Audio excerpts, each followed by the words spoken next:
Veltar's antenna twitched with amusement. The human believes he can repair architect technology with construction implements.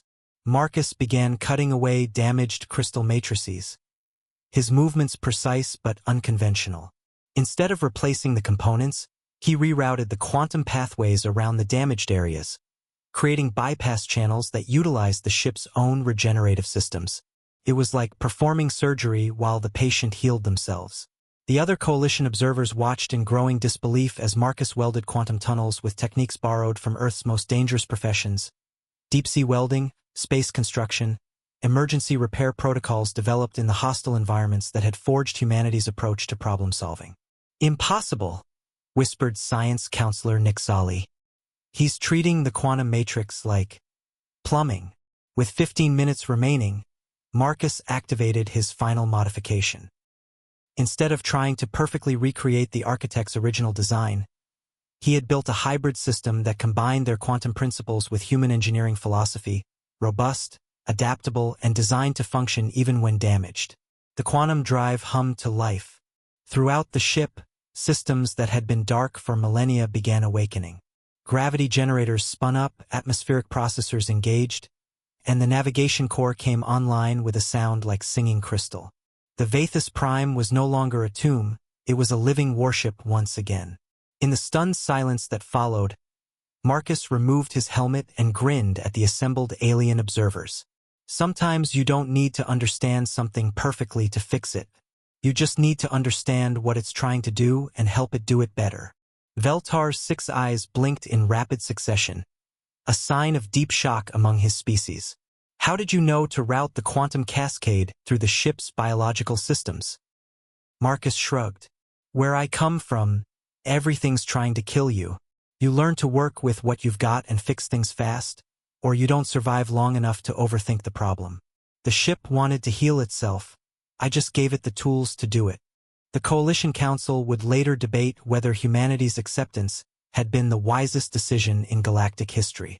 But as the Vathus Prime prepared for its first flight in 1,000 years, one thing was clear. The Deathworlders brought something unique to the galaxy, the ability to see solutions where others saw only problems. "I am Captain Marcus Stone of the Human Remnant Fleet," the human said, his words translated instantly by the ship systems. "50 years ago, you murdered 17 billion of my people. You thought us extinct. You were wrong." Korax stepped forward, drawing himself to his full imposing height. "Human, you face the might of the Galactic Empire. Whatever pathetic force you've assembled will be crushed like the rest of your kind." Stone's expression never wavered. "Your empire spans 700 systems, Admiral. Ours spans the space between stars. While you grew fat and complacent in your conquered territories, we learned. We adapted. We became something you never expected." The tactical officer, a cybernetic Kytherian, looked up from his station with visible panic. "Sir, their energy readings are off the charts. Each of their ships outguns our heaviest battlecruisers by a factor of 10. "Impossible," Korax snarled. "No species develops that rapidly. You underestimate what desperation and 50 years of focused evolution can accomplish." Stone continued. "We stripped away everything that made us weak. We embraced the darkness you forced us into. We became the weapon you created." Suddenly, space around the Imperial fleet began to shimmer. Reality itself seemed to bend as the human vessels engaged some form of exotic propulsion, appearing instantly around the Empire's formation like predators surrounding wounded prey. "Sir, they're everywhere!" the tactical officer screamed. "How are they doing this?" Stone leaned forward on the screen, his smile cold and merciless. "We learned from our mistakes, Admiral. This time, there will be no survivors to warn others. The Galactic Empire's reign ends today." The first human vessel opened fire, its weapons tearing through the Eternal Dominion's shields like tissue paper.